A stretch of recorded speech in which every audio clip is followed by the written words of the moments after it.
Back to our channel learn with us. ఈరోజు వీడియోలో మనం 8th క్లాస్ బయాలజీకి సంబంధించిన 10 మోస్ట్ ఇంపార్టెంట్ బిట్స్ చూద్దాం.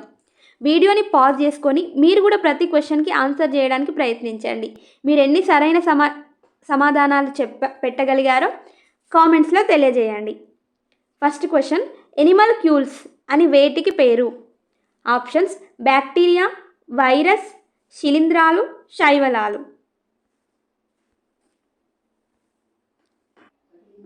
Answer: bacteria.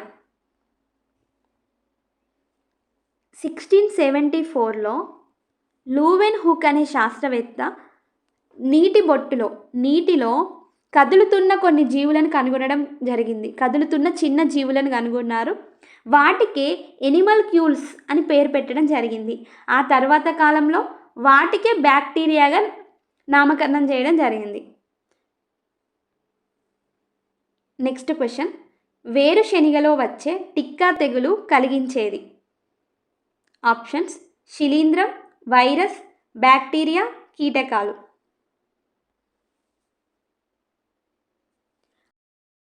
ఆన్సర్: శిలీంధ్రం. తెగులు సాధారణంగా తెగుళ్ళు మనకి శిలీంధ్రాల వల్ల వస్తాయి. చెరుకులో వచ్చే ఎర్ర తెగుళ్ళు, ఇది కూడా మనకి శిలీంధ్రాల వల్లనే వస్తుంది. వరిలో వచ్చే కాటుక తెగులు కూడా శిలీంధ్రాల వల్లనే వస్తుంది. వేరుశెనగలో వచ్చే టిక్కా తెగులు, ఇది కూడా శిలీంధ్రాల వల్లనే వస్తుంది. మనకి పొగాకులో వచ్చే మొజాయిక్ వైరస్, పొగాకులో వచ్చే మనకి మొజాయిక్ అనే వ్యాధి వైరస్ కారణంగా వస్తుంది. సిట్రస్ కాంకర్, నిమ్మకాయలకు వచ్చే సిట్రస్ కాంకర్ వైరస్ బ్యాక్టీరియా వల్ల వస్తుంది. నెక్స్ట్ క్వశ్చన్, క్రింది వాటిలో రాబర్ట్ బ్రౌన్ కనుగొన్నది? ఆప్షన్స్: కణంలోని కేంద్రకం, బ్యాక్టీరియా, వైరస్.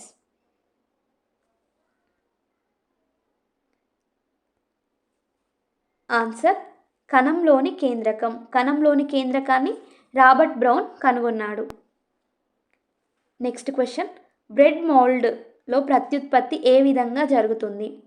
ఆప్షన్స్: కోరకీభవనం, విచ్ఛిత్తి, సిద్ధబీజాలు, పునరుత్పత్తి.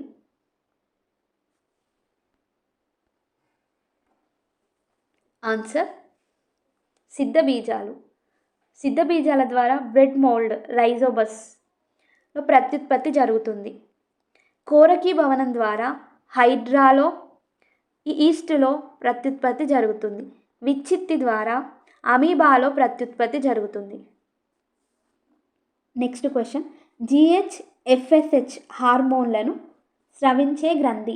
ఆప్షన్స్: అధివృక్క గ్రంథి, థైరాయిడ్ గ్రంథి, థైమస్ గ్రంథి, పీయూష గ్రంథి. ఆన్సర్: పీయూష గ్రంథి. GH అంటే గ్రోత్ హార్మోన్, FSF అంటే ఇక్కడ మనకి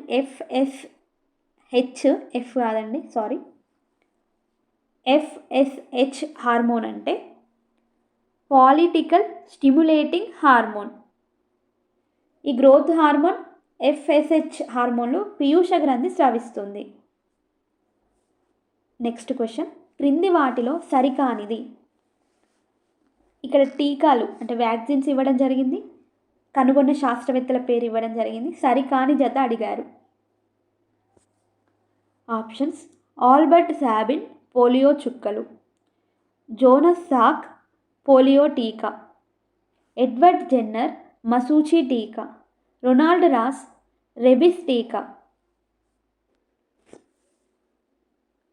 ఆన్సర్: రొనాల్డ్ రాస్ రెబిస్ లేదా ర్యాబిస్ టీకా కుక్క కాటుకి ఇది వ్యాక్సిన్గా పనిచేస్తుంది. రొనాల్డ్ రాస్ కనుగొనలేదు దీన్ని. లూయిస్ ప్యాస్చర్ కనుగొన్నారు. లూయిస్ ప్యాస్చరే మనకు ప్యాస్చరైజేషన్ అనే మెథడ్ని కూడా కనుగొన్నాడు. ఆల్బర్ట్ సాబిన్ పోలియో చుక్కలు కరెక్టే. జోనస్ సాక్ పోలియో టీకా కరెక్టే. ఎడ్వర్డ్ జెన్నర్ మసూచి టీకా కరెక్టే. నెక్స్ట్ క్వశ్చన్, క్రింది వాటిలో ఏవి జరిపే కిరణజన్య సంయోగ క్రియ ద్వారా వాతావరణంలో సగభాగం ఆక్సిజన్ ఉత్పత్తి అవుతుంది? ఆప్షన్స్: సూక్ష్మ శైవలాలు, సూక్ష్మ ఆర్థ్రోపోడాలు, శిలీంధ్రాలు, సయనోబాక్టీరియా. రైట్ ఆన్సర్ సూక్ష్మ శైవలాలు, మైక్రో ఆల్గే అంటారు. సూక్ష్మ శైవలాలు జరిపే కిరణజన్య సంయోజ క్రియనే వాతావరణంలో సగభాగం ఆక్సిజన్ని ఉత్పత్తి చేస్తుంది. నెక్స్ట్ క్వశ్చన్, క్రింది వాటిలో సరికానిది. క్షయ, డెంగ్యూ. నెక్స్ట్ క్వశ్చన్, క్రింది వాటిలో సరికానిది. క్షయ కారకం bacteria, dengue bacteria, hepatitis B virus, ధనుర్వాతం బ్యాక్టీరియా. Answer dengue. మనకి డెంగ్యూ బ్యాక్టీరియా వల్ల రాదు, వైరస్ వల్ల వస్తుంది. నెక్స్ట్ క్వశ్చన్, క్రింది వాటిలో కాలా అజర్ అనే వ్యాధి వేటి ద్వారా వస్తుంది. ఆప్షన్స్ వైరస్, బ్యాక్టీరియా, ప్రోటోజోవా, శైవలాలు. Answer protozoa. నెక్స్ట్ క్వశ్చన్, మొక్కకు అవసరమయ్యే అతి ముఖ్యమైన పోషకాలు కానిది. నైట్రోజన్, భాస్వరం, పొటాషియం, బోరాన్.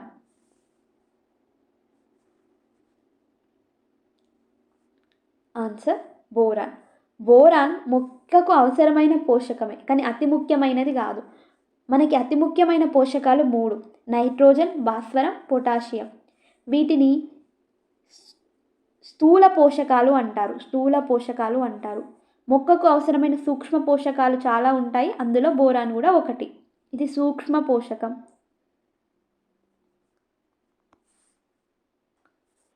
నెక్స్ట్ క్వశ్చన్, క్రింది వాటిలో స్వల్ప రాత్రికాల మొక్కకి ఉదాహరణ. ఆప్షన్స్ పత్తి, సోయా చిక్కుడు, మొక్కజొన్న, గోధుమ. స్వల్ప రాత్రికాల మొక్కల్ని మనం దీర్ఘ దీప్తికాల మొక్కలని కూడా అంటారు. వీటికి ఉదాహరణ గోధుమ. గోధుమ పంటకి రాత్రి సమయం తక్కువగా, పగటి సమయం ఎక్కువగా అవసరం.